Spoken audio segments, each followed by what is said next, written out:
नमस्कार, टीवी9 मध्य प्रदेश छत्तीसगढ़ देख रहे हैं आप। मैं हूं अमित मिश्रा। छत्तीसगढ़ में मोदी का आगमन और इसके साथ में 14,000 करोड़ रुपए की सौगात छत्तीसगढ़ के लिए बेहद खास। 25 साल जिस तरीके से छत्तीसगढ़ को हो गया है और इसके साथ में रजत जयंती वर्ष मनाया जा रहा है। कई सौगातें उन्होंने दी है। इसके साथ में न केवल नए विधानसभा भवन का उद्घाटन उन्होंने किया, बल्कि नए विधानसभा के साथ में ही छत्तीसगढ़ के कई कार्यक्रमों में भी वो शिरकत की है, जिसमें आदिवासी संग्रहालय का भी उन्होंने उद्घाटन किया है और इसके अलावा भी उन्होंने कई बातें कही है। छत्तीसगढ़ के लिए बेहद खास रहा है। पीएम मोदी ने कहा कि जब वो कार्यकर्ता थे भाजपा के, तब भी वो छत्तीसगढ़ आए थे और तब से लेकर अब तक उन्हें यह सौभाग्य देखने को मिला है कि छत्तीसगढ़ बना और उसके बाद से आज 25 वर्ष का हो चुका है। इसमें महती भूमिका बीजेपी सरकार की रही है। उन्होंने पूर्व सरकारों का भी उदाहरण देते हुए उन्होंने बताया कि किस तरीके से छत्तीसगढ़ अब लाल झंडे से यहाँ पर लाल झंडा जो है वो पूरी तरीके से खत्म हो चुका है और उसके बाद अब तिरंगा झंडा फहराया जा रहा है उन जगहों पर, यानी कि नक्सलवाद खात्मे की बात भी उन्होंने साफ तौर पर कही है।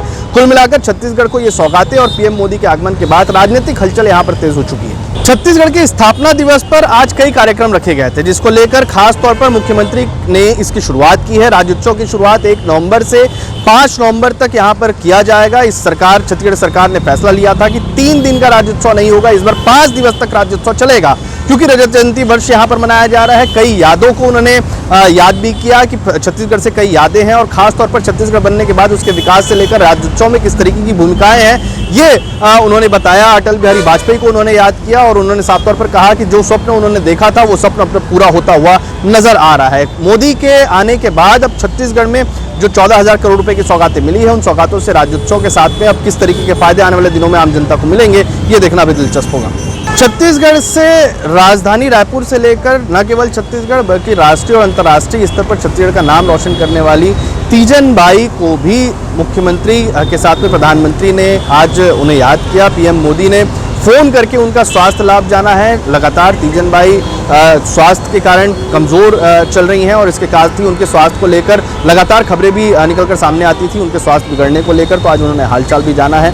इसके साथ में ही उन्होंने विनोद कुमार शुक्ल को भी याद किया है, उनसे भी फ़ोन कर उनसे बातचीत की और उनका भी स्वास्थ्य लाभ जाना। इसके अलावा छत्तीसगढ़ के कई ऐसे लोगों को आज पीएम मोदी ने याद किया छत्तीसगढ़ दौरे पर, जिसको लेकर छत्तीसगढ़ बनाने से लेकर अब तक छत्तीसगढ़ के विकास में अहम भूमिकाएं रही हैं, चाहे वो राष्ट्रीय स्तर के नेता हो, राष्ट्रीय स्तर के कलाकार हो, राष्ट्रीय स्तर के लेखक हो, उसके अलावा राष्ट्रीय स्तर के पॉलिटिशियन भी हो, जिन्होंने भी छत्तीसगढ़ को एक अलग मुकाम पहुंचाया है। 25 साल छत्तीसगढ़ के गुजरने के बाद आज पीएम मोदी ने उन तमाम लोगों को याद भी किया।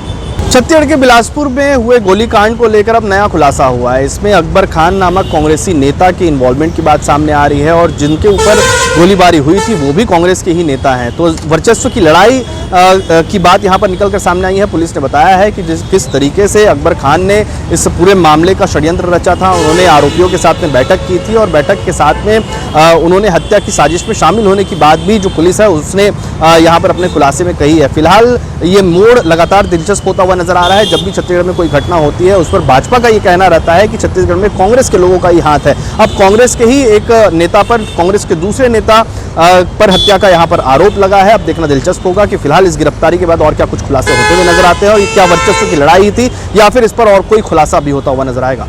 अगली खबर छत्तीसगढ़ के गरियाबंद के मैनपुर क्षेत्र की है, जहां पर 5 बच्चों की दर्ज संख्या है स्कूल की। वहां पर 2 शिक्षकों की नियुक्ति भी सरकार की तरफ से की गई है, लेकिन ई डाइवर्स नहीं होने के कारण उनको कोई भी सरकारी योजनाओं का जो लाभ है, चाहे वो मुफ्त गणवेश की बात हो, मध्याह्न भोजन की बात हो या अन्य लाभ की बात हो, कॉपी किताब मुफ्त मिलने की बात हो, कोई भी योजना का लाभ उन्हें नहीं मिल पा रहा है। इसको लेकर शिक्षकों ने कई बार विभाग को पत्र भी लिखा है, लेकिन अब भी बच्चों को इन तमाम सामग्रियों को उपलब्ध नहीं होने के कारण कई तरीके की परेशानियों का सामना करना पड़ रहा है। फिलहाल स्कूल शिक्षा विभाग की ये लापरवाही भी मानी जा रही है और इसके साथ में अनदेखी भी कही जा रही है, जिससे सीधे तौर पर बच्चों के भविष्य के साथ में खिलवाड़ इसे माना जा रहा है। आने वाले दिनों में किस तरीके से इनकी व्यवस्थाएं होंगी या किस तरीके से ये स्कूल भवन चल पाएगा, बच्चों का भविष्य क्या होगा, इस पर सबकी निगाहें टिकी हुई है। बच्चे का समस्या तो बहुत समस्या है साहब, लाभ कुछ नहीं मिल रहा है हमारा बच्चे के लिए। क्या क्या नहीं मिल रहा है?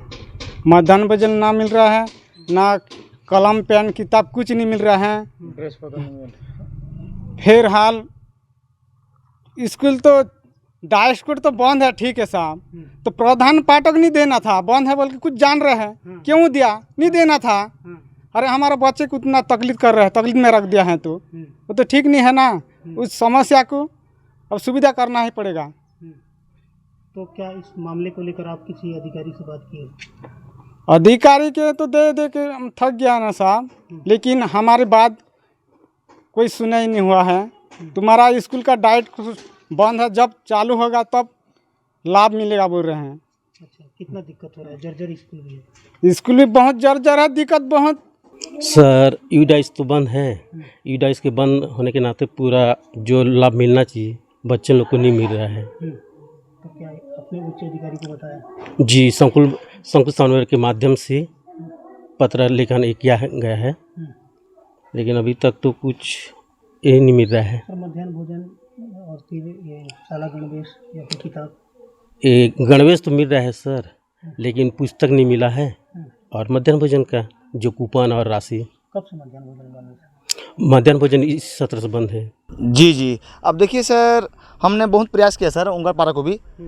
विगत 2-3 साल से वहीं का यूडाइस भी नहीं है और बच्चे को वहीं पर ना एमडीएम संचालन हो रहा है, ना पाठ्य पुस्तक मिल रहा है, ना वहीं पर गणवेश मिल रहा है।